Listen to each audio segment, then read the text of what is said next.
Okay, so today we discuss the inference and multiple regression. So you remember that once we estimate parameters from the multiple regression model, these parameters are unknown and the estimates are random variables. So we estimate these parameters, these coefficients beta 1 to beta k with OLS. And they are random variables, they have a sampling uncertainty, and we must somehow quantify this uncertainty with under a given assumption. So we know that the assumptions are conditional zero mean, the absence of outliers, so the random sampling, and in the multiple regression model there is additional assumption of the absence of multicollinearity, and if those assumptions hold, then every single estimator of these coefficients in large samples is normally distributed. So everything is based on our theory of statistics that we have discussed before. And we know from lecture number 5 that the standard deviation of coefficient estimator is can be estimated by the standard error. So because this sigma squared is unknown, and the standard errors must be heteroskedasticity-robust, or at least it is recommended to use heteroskedasticity-robust standard errors. And this is what we know from the regression with a single coefficient. So basically we want to extend this topic to the regression with multiple coefficients, and first we start with the hypothesis test about single coefficients. So if you want to test that the true coefficient beta j on jth regressor takes some specific value beta j0, which is just some number. So usually we want to test whether a true coefficient, the population coefficient equals 0. Maybe economic theory can suggest some other values of these coefficients. Yes, so this null value comes from economic theory or from some decision-making context of the application, so it depends on what we want to know. And we know how to deal with this problem. We formulate the null hypothesis that the true coefficient equals to some number. We formulate the alternative depending on the goal. We either formulate it as the upper tail alternative or lower tail alternative, or usually as the two-tailed alternative. And then we compute the test statistic. This is t statistic, which is the difference between the coefficient estimate minus the hypothesized or null value of this coefficient divided by the standard error. So this is familiar. This is the same as in the single regression model. And then we need to establish the critical or rejection region. In this case, we take the critical value of a t statistic with n minus k minus 1 degrees of freedom, where n is the number of observations in the data, k is the number of regressors in the model, and 1 is the usual reduction for degrees of freedom for the constant. So this procedure does not differ from what we already know. Or alternatively, we can compute p-value, which is the probability that under the true null hypothesis, the test statistic exceeds the critical, t random variable t exceeds the computed test statistic. For example, in the previous model, in the previous lecture, we estimated this model. We have coefficient estimates, constant, coefficient on student-to-teacher ratio, coefficient on the percentage of English learners, and standard errors in parentheses below the coefficients. So suppose that we are interested in the question that student-to-teacher ratio has no effect on the test score when we control for the percentage of English learners in the district. We need to test the null hypothesis that beta 1 is 0 against the alternative hypothesis that beta 1 is not 0.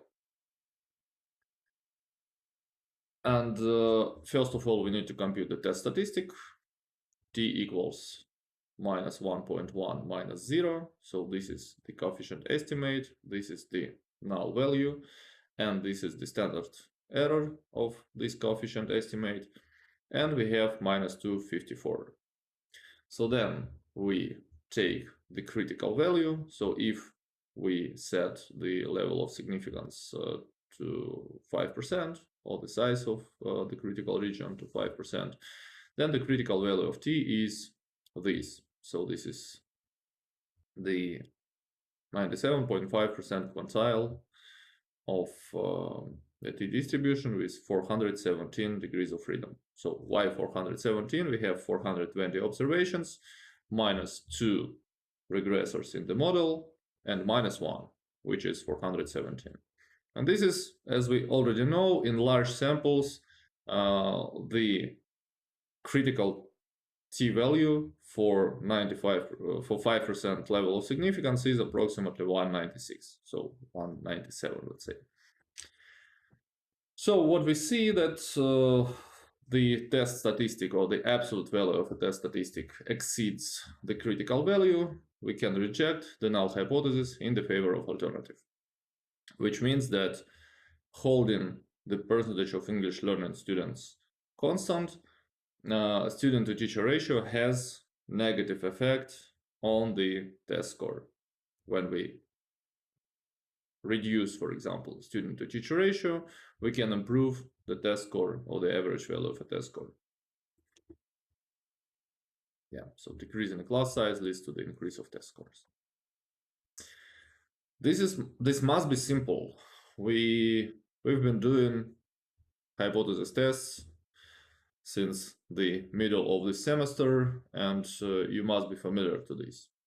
Any questions regarding the testing the hypothesis on single coefficients? One question. So in the same way, we can test the hypothesis about the coefficient on this variable, on the percentage of English learning students. So we can divide 0.65 by 0.03, and we see that this is approximately, this is not approximately, this is much larger than 196, right? So the rule of thumb, if you see this regression model, and if you need to test a significance of a single coefficient at 5% level, then you just simply divide, kind of, you can do this mentally, you divide the coefficient by the standard error, and if this is greater than 2, approximately, then the coefficient is significant. If this is less than 2, well, definitely it is not significant. So approximately this is 20, right? So 0.65 divided by 0.03, it's around 20, which means that so the test statistic exceeds the critical value much. This is the way how you can test the significance of single coefficients with the help of Python output, Python regression output. You have here this t statistics for each coefficient, including intercept. And here on the right you have p-values. So p-values are also useful because you don't need to remember the critical value for t statistic.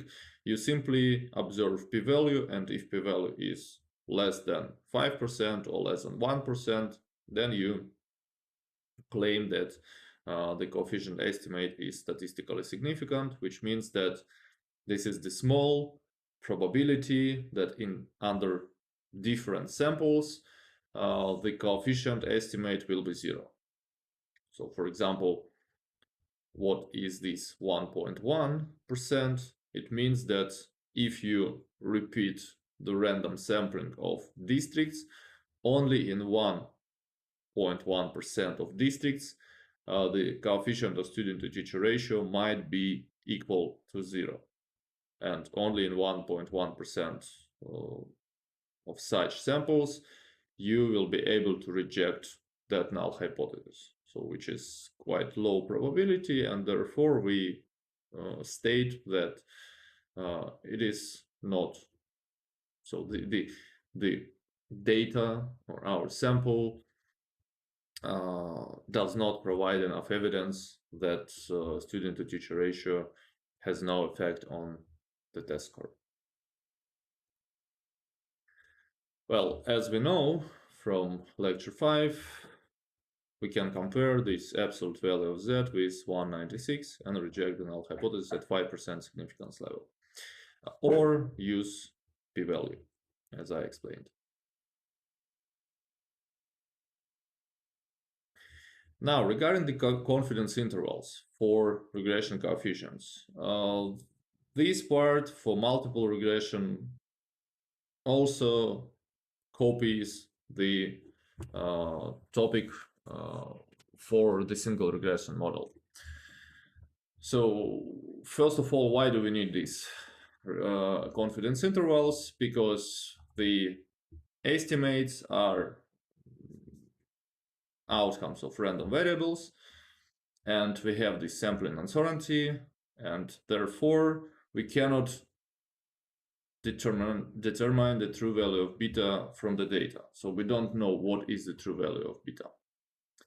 And therefore there is some interval where the true beta can belong to. So we can construct this confidence interval for each single slope coefficient, beta j, with the help of estimates and standard errors. The method is exactly the same as for the single regression model.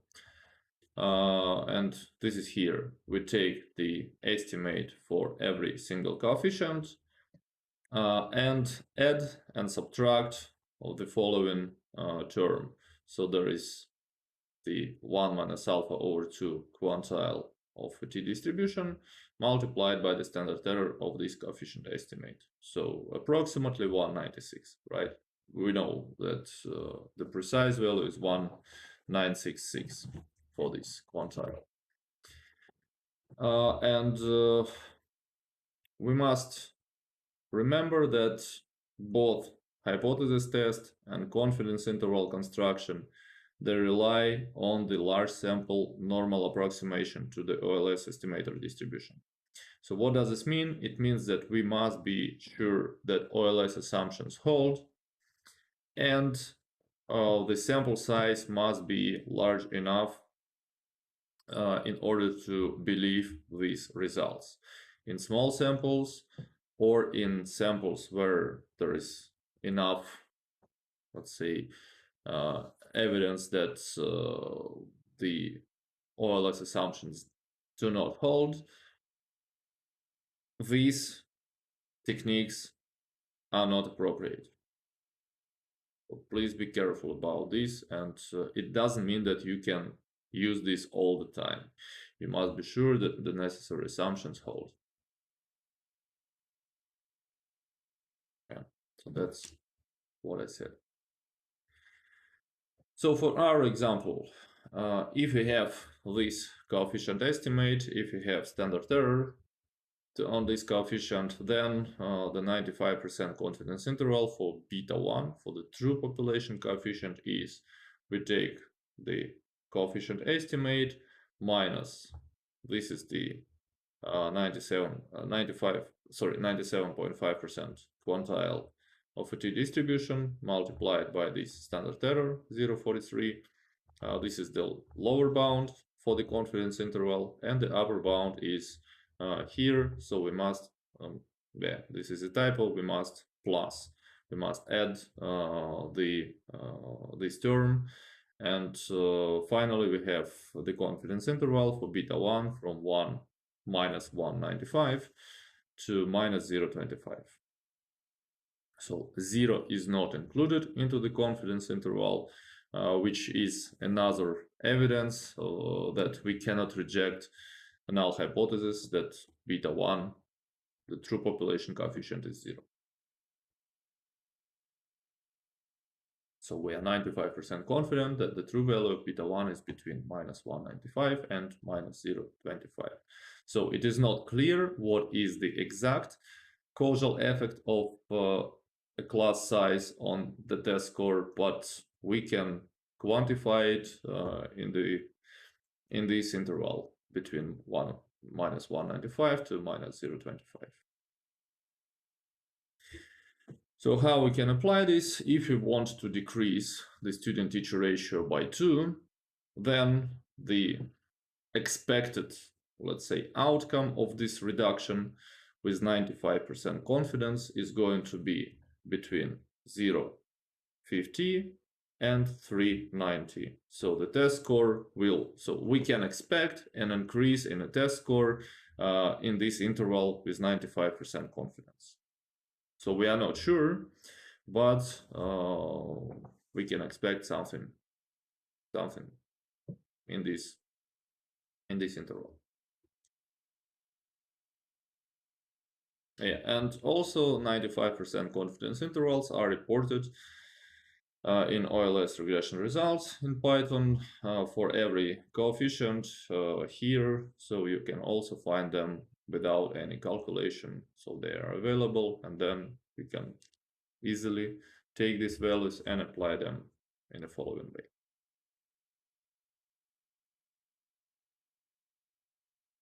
So any questions regarding the confidence intervals? This is mostly like repetition of our previous material. Again, this must be familiar to you, but just in case. Yes, it's quite understandable for now, I guess.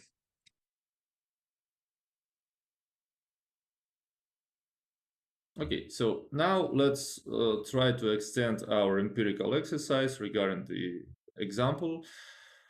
And so let's try to think about the following case. So we know that when we reduce the class size, it can lead to the improvement of a test score. So we have several versions of this model. We have the model with a single regression, with a single regressor, sorry. Then we came to the conclusion that that estimate was biased. We included the variable percentage of English learning students, and the bias was somehow so maybe we did not remove the bias completely, but at least we somehow partially alleviated this problem, right? So we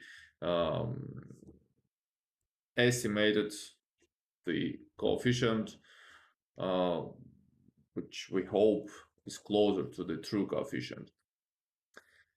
And then we also tried to include a control variable, which somehow controls for the economic background of students. That was the percentage of students who are eligible to a free lunch. So now let's try to think about this problem from the practical perspective. If you want to reduce a class size, what exactly do we need to do? So we need to hire more teachers, right? Because we cannot reduce the number of students. So the number of students somehow is out of control of a school. So if there are more people living around in your district, then there are gonna be more kids in the school. So school cannot control the number of students, but school can control the number of teachers. And if we want to hire more teachers, we definitely need to pay more to these teachers. So this is obvious. How to get money for this? So there are two different ways. we can cut the budget elsewhere, like we can reduce our spending on new computers, we can reduce the school spending on like maintenance and something else like on sport activities. This is one way. We can redistribute a budget, keeping the expenditures constant. Or we can just increase the expenditures, right? We can increase the budget. That's why a question of a class size is kind of crucial, because if we prove that increasing the number of teachers per student or reducing the class size can lead to the improvement of educational outcomes, then we probably can somehow force the government to spend more money on this. Well, at least there is going to be some evidence in favor of this. And well, the question is, what is going to be the effect of test scores on the test scores when we reduce the student to teacher ratio, when we hold the expenditures per pupil or per student constant? So let's try to see, what if we don't change the expenditures? In this case, we need to include in our regression model an additional variable. So we regress test scores on the student to teacher ratio, total spending per pupil or per student, and the percentage of English learners. So this is the estimated model. Student to teacher ratio, percentage of English learners, and this is expenditures per student. So how much money a district spends on schools divided by the number of students. So what do we see regarding the significance of this coefficient? What is the result when we control for the expenditures per student? So coefficient for the STR is much lower. Well, first of all, coefficient is much lower, and then if we test the hypothesis that this true coefficient is 0, what happens? We will not reject it. We will not be able to reject it. Well, it's obvious, because the standard error is larger than the coefficient. And when the standard error is larger than coefficient, this is the kind of direct evidence that the true coefficient is 0, or at least we cannot reject the hypothesis that the true coefficient is 0, right? So this is the model. So first of all, when we hold expenditures per student constant and also the percentage of English learner students, when we change STR, the effect on the test scores is very small. First of all, it drops 3 times from minus 1.1 to almost 0.3. And the estimated coefficient is not statistically significant even at 10% level. Well, t-value is minus 0.6, and for 10% significance level, the critical value is something like 1.6.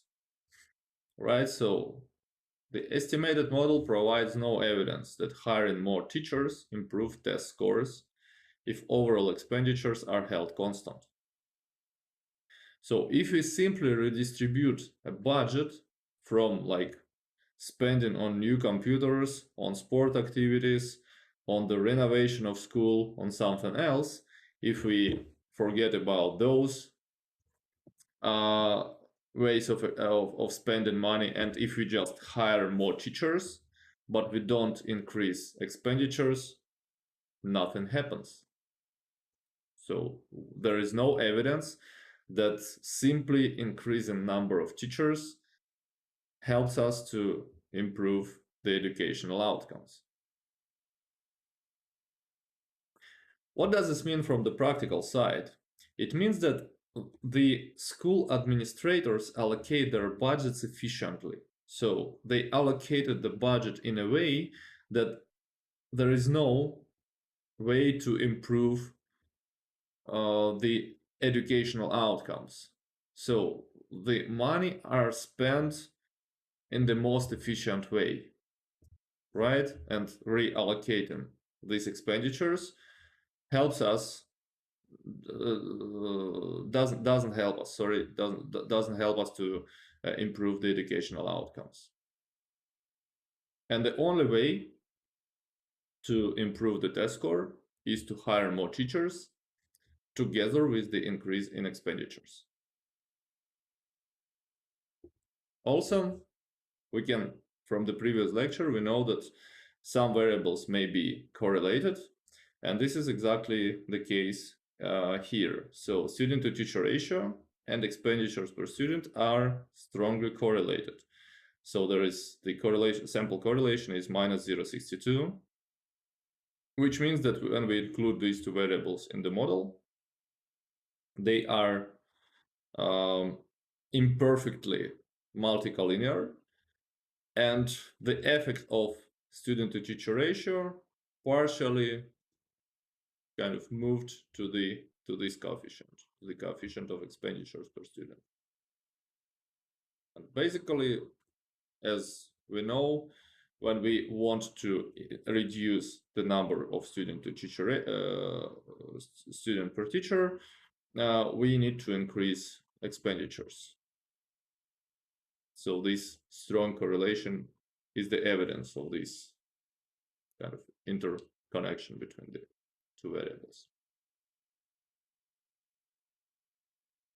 So, and now the logical extension of this question is the following. Maybe neither student to teacher ratio nor the expenditure per student has any effect on the test scores. And this is called a joint hypothesis. This is something new that appears in the multiple regression model. So suppose that there is a taxpayer who complains about spending more on education, and this taxpayer claims that population values for both regressors are 0 for STR and for these expenditures per student. So the null hypothesis in this case is a composite hypothesis. So it does not involve only one coefficient. It involves two coefficients now. So that beta 1 is 0 and at the same time beta 3 is 0. Well, from the one perspective, we can suggest that we can reject this hypothesis because the t-statistic on this coefficient is 245, and therefore it kind of exceeds 196, and we can reject this part. But this is not a correct reasoning. Remember, in statistics, we had a problem of pairwise comparison of means when we applied one-way ANOVA. In one-way ANOVA, we wanted to know which pairs of which kind of means in different groups are different from each other.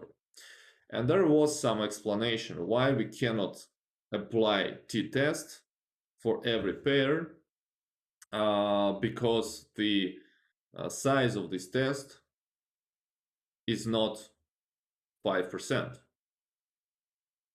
So this is the most important thing here. We cannot apply two single hypotheses to these two estimates. It is not possible. And on the next slide, I will explain you why. So the explanation is very simple. And we need to test a joint hypothesis with the help of F-statistic in this case. So F-statistic is familiar to us from statistics. We used F-statistic in several applications. So now there is another application of this statistic. So first of all, some terminology regarding the joint hypothesis. So joint hypothesis involves 2 or more restrictions on coefficients. So it is not one coefficient anymore. It is about 2, 3, 4, 5.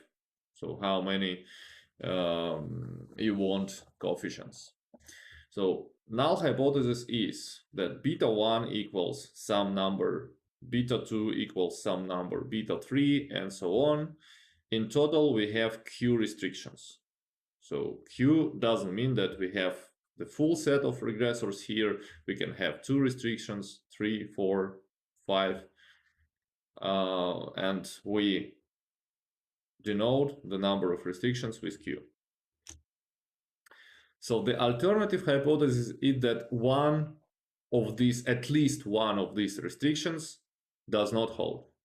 Maybe more than one, but for us it is enough to claim that at least one of them does not hold. For our model, where we include this variable, expenditures per student, the null hypothesis is beta 1 is 0 and beta 3 is 0. So this true coefficient is 0 and this true coefficient is 0.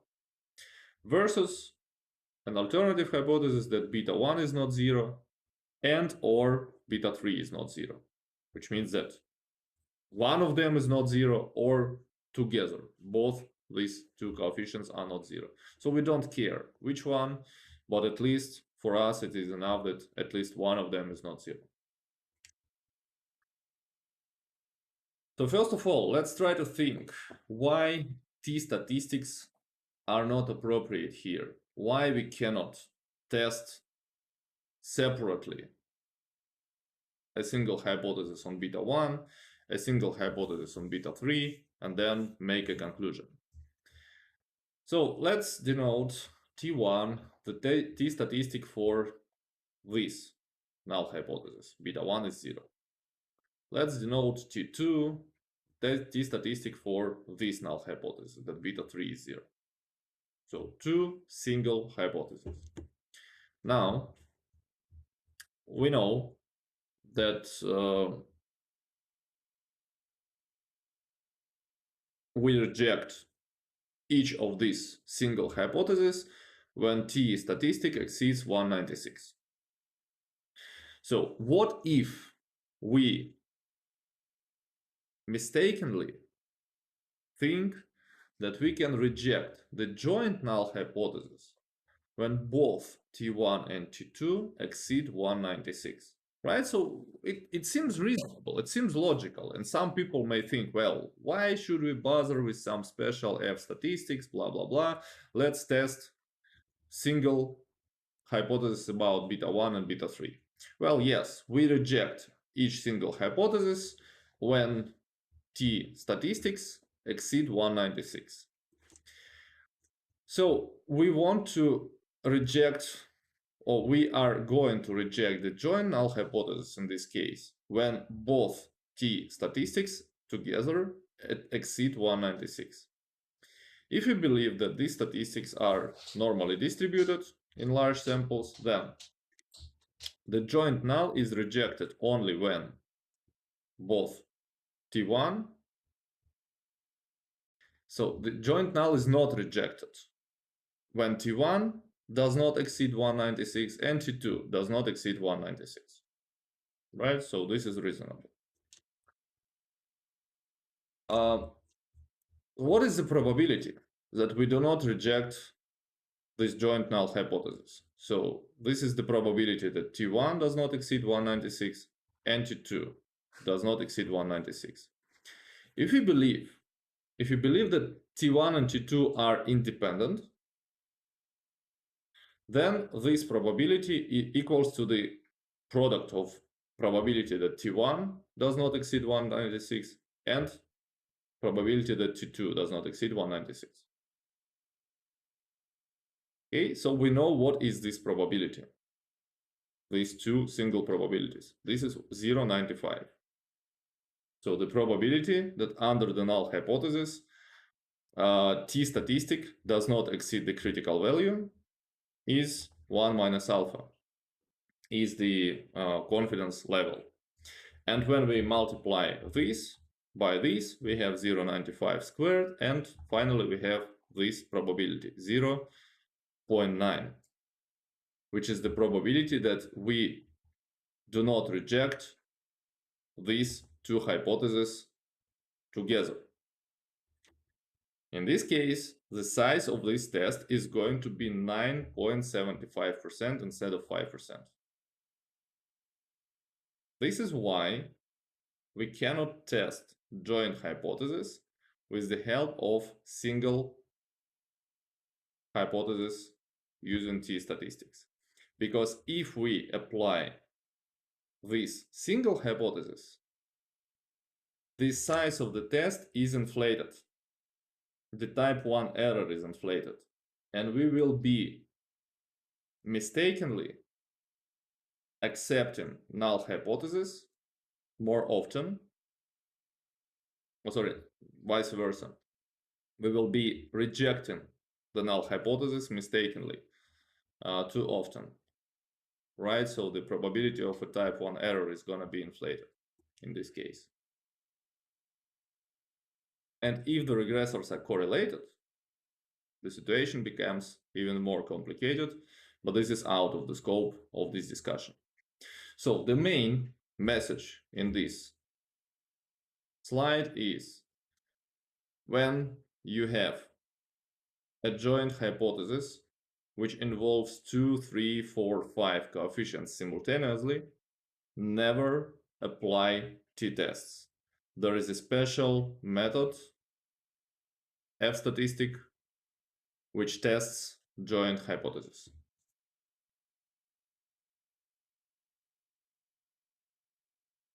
Yeah, so we need another approach for testing the joint hypothesis.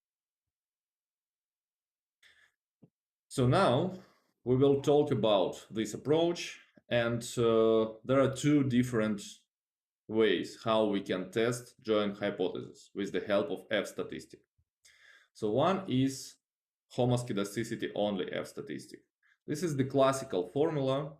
You can find this formula in many different textbooks, but this formula has one large disadvantage.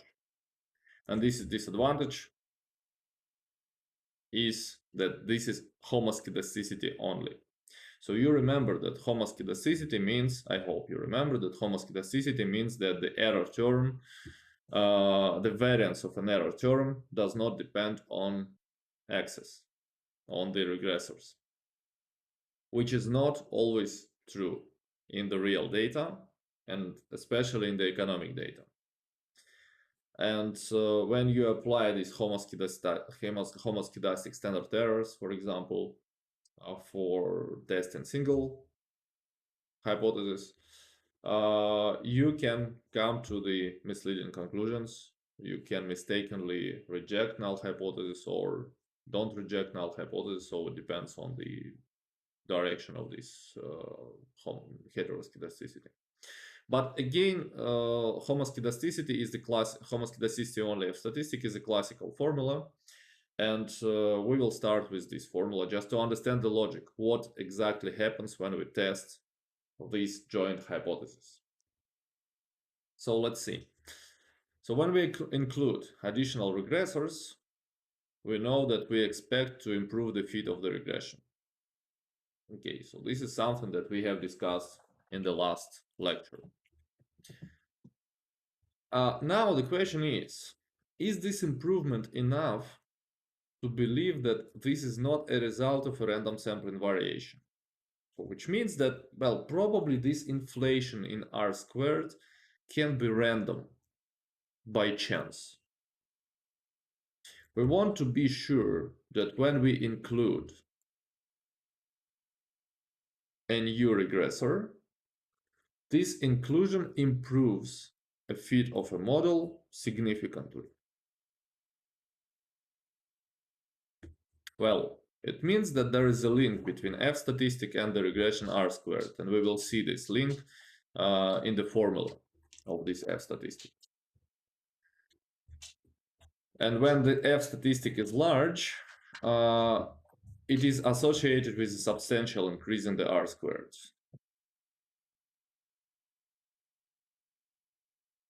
So in order to calculate this F statistic, we need to estimate two regressions. So first is called the restricted regression. In this restricted regression, we take the null hypothesis as being true, and the relevant regressors are excluded from this regression. So when we impose, for example, beta 1 is 0 and beta 3 is 0, it means that in the restricted model, these regressors do not appear. They simply excluded from the model. In the unrestricted regression, we have the full set of variables, the full set of regressors. We believe that the alternative hypothesis is true. Then, the Homoskedasticity-only F-statistic is calculated with the help of this formula. So we need to compute the sum of squared residuals for the restricted model minus sum of squared residuals for the unrestricted model. And I hope you remember that sum of squared residuals becomes smaller when we include regressors. This is the discussion from the previous lecture. So sum of squared residuals shrinks when we include more regressors. So that's why the numerator is always positive.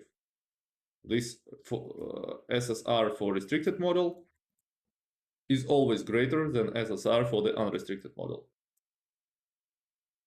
We divide this difference by Q, by the number of restrictions under the null hypothesis, under the joint null hypothesis. And in the denominator, we take the unrestricted, we take the sum of squares from the unrestricted model, sum of squared residuals from the unrestricted model, and divide this by the degrees of freedom of a model, n minus k minus 1. So k is the number of regressors in the unrestricted model.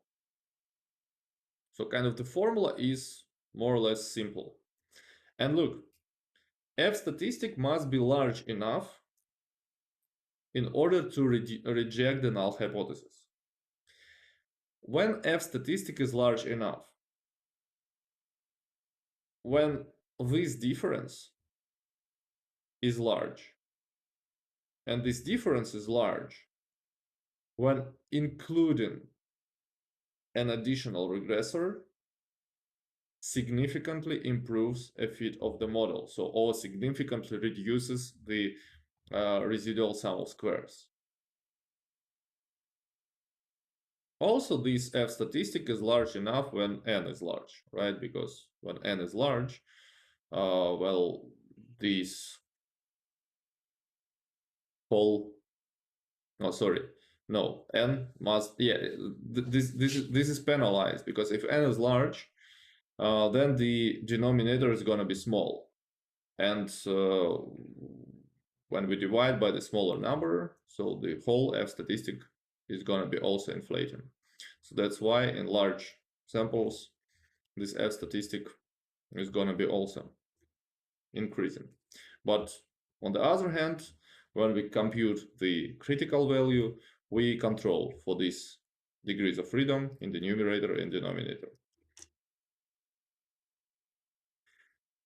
So this is the formula. This is the explanation of elements of this formula that I already made. So SS residuals restricted is the sum of squared residuals from the restricted regression. The next term is from the unrestricted regression. Q is the number of restrictions, and K unrestricted is the number of regressors in the unrestricted regression.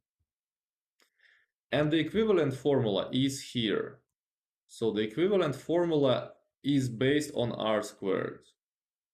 So you know that R squared is somehow calculated with the help of this sum of squared residuals.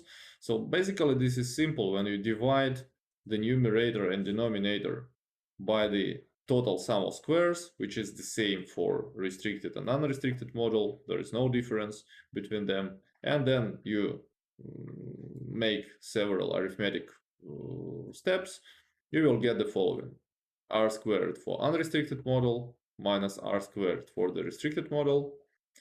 And look, now in the unrestricted model, r squared must be larger because the fit is better. And r squared for the restricted model, when we have less variables, less regressors, is going to be smaller. When we take this difference is going to be positive, or at least 0. But this difference never is going to be negative. And here we calculate 1 minus r squared for the unrestricted model divided by the same number of degrees of freedom for the model.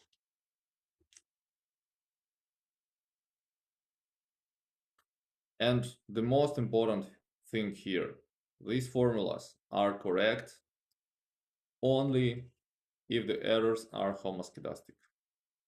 Otherwise, the results of this F-statistic test is going to be misleading. And now let's see the example. So how this works. So we have formulas, and let's try to use these formulas and see what do we have as a result. So this is unrestricted model.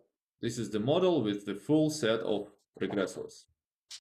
So we want to test that population coefficients beta 1 and beta 3 together are 0 against the alternative that at least one of them is not 0. So for this unrestricted model, the sum of squared residuals is this number and r squared is this number. Now, we estimate a restricted model under the null hypothesis.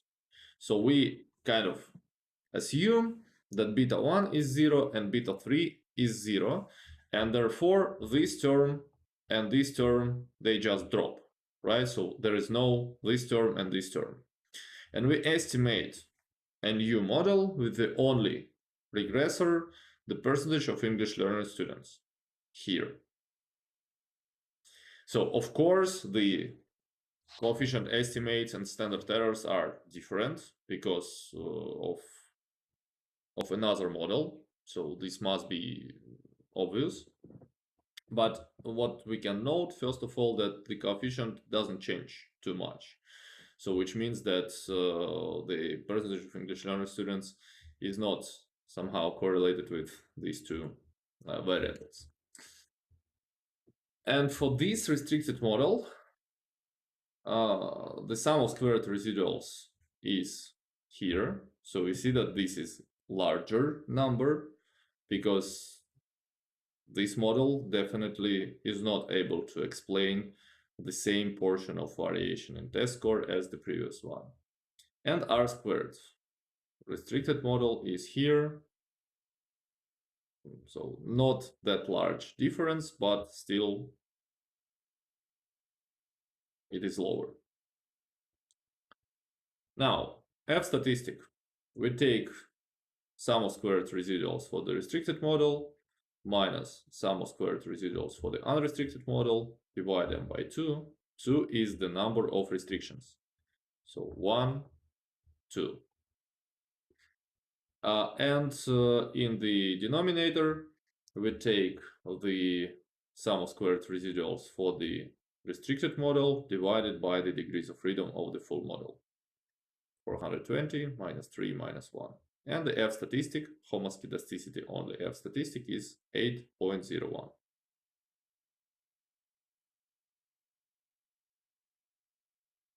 So the same result can be computed with the help of r squares. So when we plug the r squares according to the model, F-statistic is going to be the same, 8.01. So now we need to compute the critical value. And for the F-test, we must take 1 minus alpha. So only right-sided alternative is applicable here. Only F statistic is larger than the critical value, so that's why we are not dividing alpha by 2. So please remember this. We have been discussing this several times when we applied F-statistic for ANOVA test, for example. So the critical value is 1 minus alpha quantile of F distribution, and F distribution has 2 degrees of freedom. So Q numerator degrees of freedom and K n minus K minus 1, n minus K unrestricted minus 1 denominator degrees of freedom. Right, so in this case it's gonna be 95 quantile with 2 numerator and 416 denominator degrees of freedom, and this is 3.02. So 801 exceeds 3.02, and we can reject the joint null hypothesis that both beta 1 and beta 3 equal 0. So at least one of them is not 0, and we know which one. We know that when we consider the single hypothesis that beta 1 is 0 as a single hypothesis test, and beta 3 is not 0. So based on this evidence, we can reject the hypothesis that neither student-to-teacher ratio nor expenditures per student have an effect on test scores. So at least one of them has this effect. Is there any questions regarding F statistics? So the formula is simple, and you must correctly apply the whole procedure. Compute the restricted model, estimate the unrestricted model, compute sum of squared residuals for both models, or take R squares for both models, and calculate this F statistic, and then compare this with the critical value.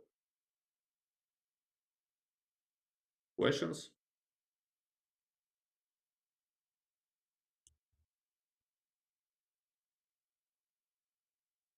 I guess not.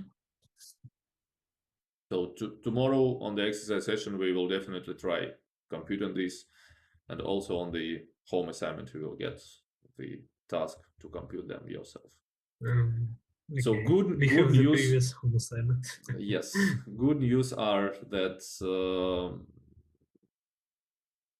in Python it is possible to call for these numbers once you estimate a model, so no need to compute them manually. So you know how to compute them from the home assignment number 2. You computed them manually. Now it is not needed anymore. You can compute them. You can just call for them from the model itself. And also in your home assignment, in the previous home assignment, I saw that nobody started doing this, and this is probably good, because tomorrow we will also discuss some, let's say, life hacks or hints how to make your life easier when you need to call, for example, for this residual sum of squares or R squared or whatever from the estimated model. So if you wanted to do your home assignment today, maybe it would be a good idea to wait till tomorrow. Or on the other hand, I recorded the tutorial with these tricks. You can watch that tutorial and try this yourself. But we will discuss this tomorrow as well. Okay, so the main message here is, once you have the joint hypothesis, once the hypothesis involves several coefficients, never apply T statistics separately. Always use F statistic, and this was the illustration of the logic, how this F statistics works. That you compare two models. One model is under the null hypothesis, another model is under the alternative hypothesis, and then you compare the fit of both models, and then you make a conclusion whether the fit improved enough once you include the regressors under the null hypothesis. Yes, so the problem is that homoskedasticity is a special case, and this special case rarely occurs in real life applications with economic data. And we have discussed this when we discussed the estimation of standard errors, that it is preferred to use heteroskedastic standard errors, and in this case we also need to apply the heteroskedasticity F-statistic or heteroskedasticity-robust F-statistic, because when we believe in homoskedasticity, we can come to the incorrect conclusions. Well, the formula for heteroskedasticity-robust F-statistic is not discussed here, so I will not show you this formula, well, because it involves a lot of, let's say, preliminary discussion regarding this computation. So the good news again are that this is possible to compute with Python or other software, and we are not going to do this manually. We will compute heteroskedastic F-statistic simply with the help of a special function there. And tomorrow we will see how to perform this. So in our example, the heteroskedasticity-robust F-statistic is 543. So first of all, what you need to note, this is much lower than the previous one. So the previous homoskedastic was 801. This is 543. But the critical value is the same, 302. So therefore, if we were close to this critical value, so probably homoskedasticity-only F-statistic would reject the joint null, and heteroskedasticity-robust would not reject H null. In our case, both reject. We are fine, and there is no any problem. But sometimes the heteroskedasticity-robust F-statistic might lead to the opposite conclusion regarding the joint null. Therefore, be careful with this. So p-value is small, less than 1%, almost 0.5%, and the critical value is here. So we still reject the null hypothesis, the joint null hypothesis, which means that, well, beta 1 and beta 3 jointly are not zero. Yeah, so this is the message here, is that usually we need to apply F-statistic which is robust to the heteroskedasticity. And the last extension of this question about the F-statistic is the overall regression F-statistic.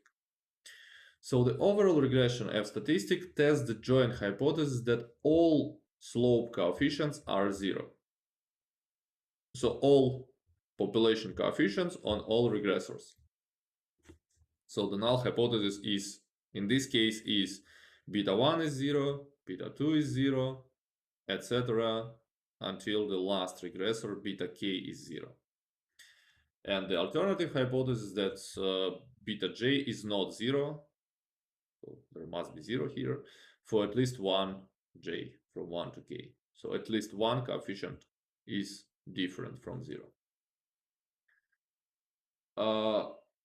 What is the meaning of this? Under this null hypothesis, none of the regressors explains any of the variation in y. So there is no explanatory power of any of the regressors in this regression. And the intercept can be non-zero. In this case, the intercept becomes simply the mean of y. And when we observe the regression statistics in or regression results in Python, so here we have this F-statistic.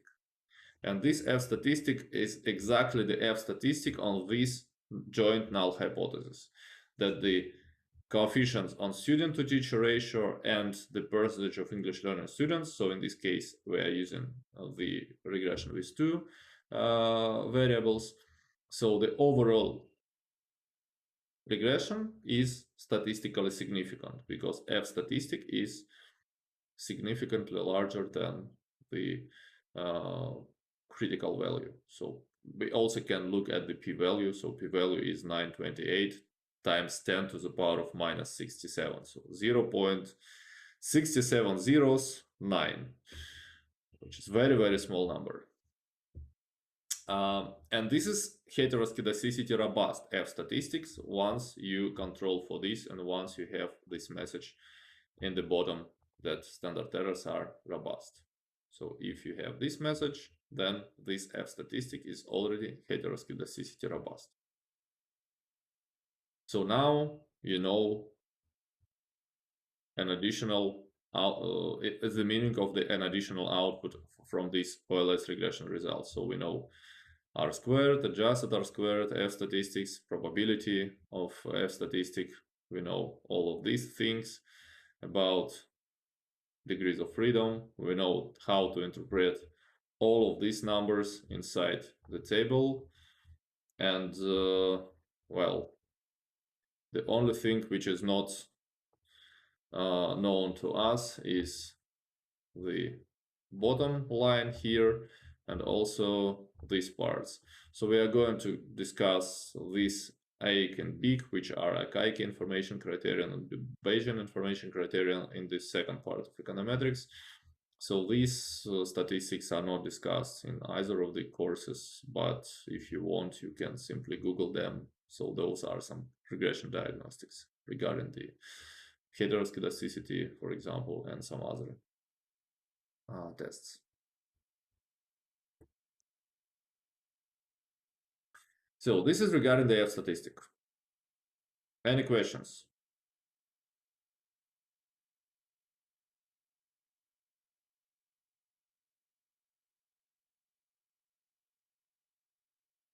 Everybody is silent. I guess no questions. What's wrong with Vlad today? So Vlad is suspiciously silent. I'm we half had bleeded today. Yes, I had a rough day project today and he is tired, maybe. Okay. Yes, I'm exhausted. So the last or pre-last thing regarding the testing hypothesis in the multiple regression. Sometimes we want to test a single restriction, but this restriction involves several coefficients. Well, for example, economic theory suggests us to do this, and in the next home assignment you will have a nice illustration when we had microeconomics last semester, and I hope in the microeconomics you remember the object which was called the production function, right? So there is a production function which involves two factors of production, capital and labor, or maybe some other factors, but usually capital and labor. And as an output, we have the number of goods produced. And then this production functions was in the form of Cobb-Douglas function. And in the Cobb-Douglas function, we had the two parameters, alpha and beta. And depending on the sum of these two parameters, the production function was either with the increasing returns to scale, decreasing returns to scale, or constant returns to scale. I hope at least it reminds you of something. So I know that it was half a year ago, but still, so I hope that something familiar to you is still there. And this is exactly the economic theory. So suppose that now you have a data, and this data includes the output, capital, and labor. And you want to estimate these two unknown parameters, alpha and beta. And when alpha plus beta equals 1, then the production function exhibits the constant returns to scale. When alpha plus beta is greater than 1, this is the increasing returns to scale. And you will have such an example on your home assignment in order to test this using the real data. So what kind of returns to scale a firm has. And this is an example of this case. Another example might be like this. So some theory suggests that both effects are equal to each other. So beta 1 equals to beta 2. So this is also possible, and in different economic applications we have it. Well, tomorrow we will try to look at one of these applications. So I will try to find you something appropriate for this. Well, in this case, the null hypothesis is beta 1 equals beta 2. And the alternative hypothesis might be either greater or kind of left-sided, right-sided, or two-sided, right? So beta 1 is not equal to beta 2. So the problem is that we have a single restriction, q equals 1, but this single restriction involves two coefficients. And what we must do? What is the way to solve this problem? So there are two different approaches. So one approach is the directly testing these restrictions in the software. In Python, we can do this. We can put some restrictions like this, and these restrictions are going to be easily tested. What if? But again, the question is how the software tests this hypothesis.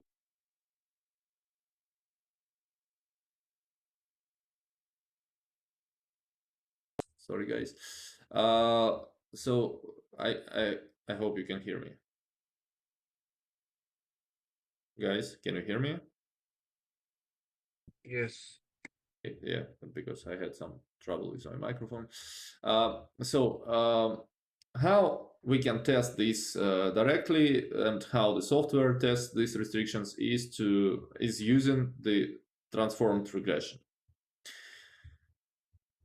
So suppose we have some model with two regressors, like this. Suppose that we want to test that null hypothesis beta 1 equals beta 2. We want to transform this hypothesis in the following way. We subtract and add the following term. So this looks like strange, beta 2 multiplied by x1, right? So it is neither of these two, it is kind of special term here. So then, what happens? We can combine these two,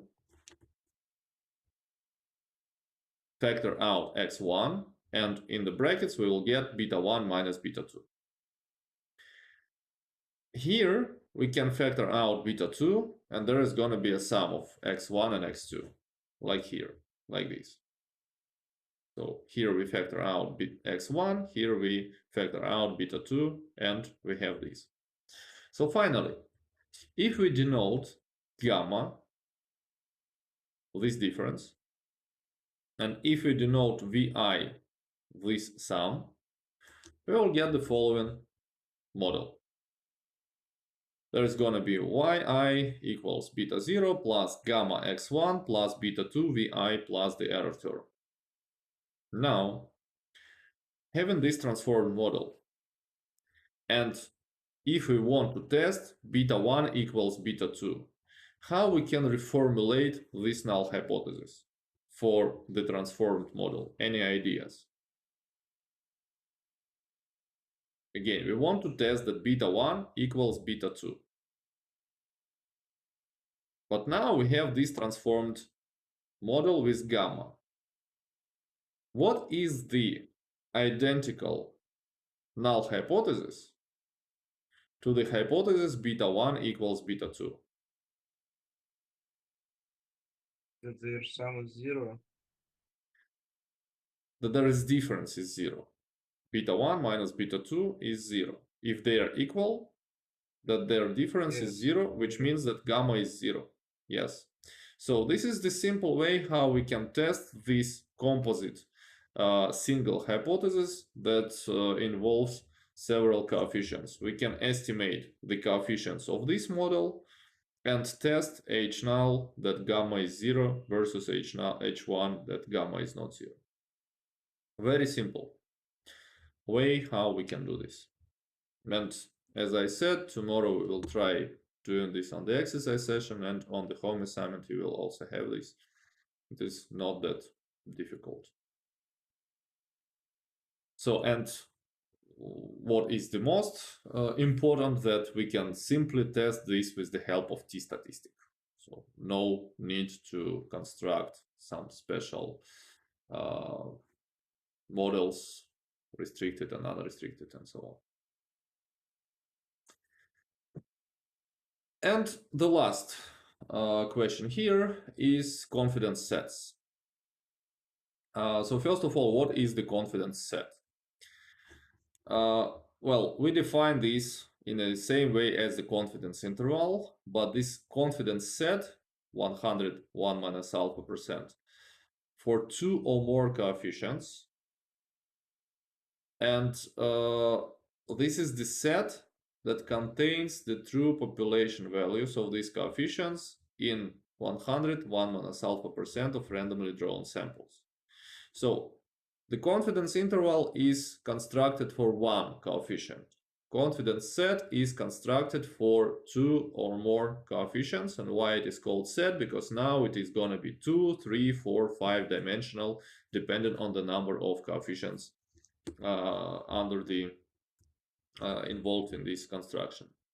And this is just a generalization of a confidence interval for a single coefficient. So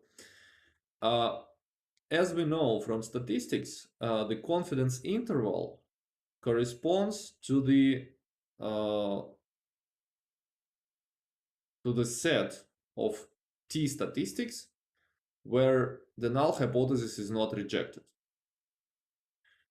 In the case of a confidence set, this confidence set corresponds to the F-statistics when the null hypothesis, the joint null hypothesis, is not rejected either here.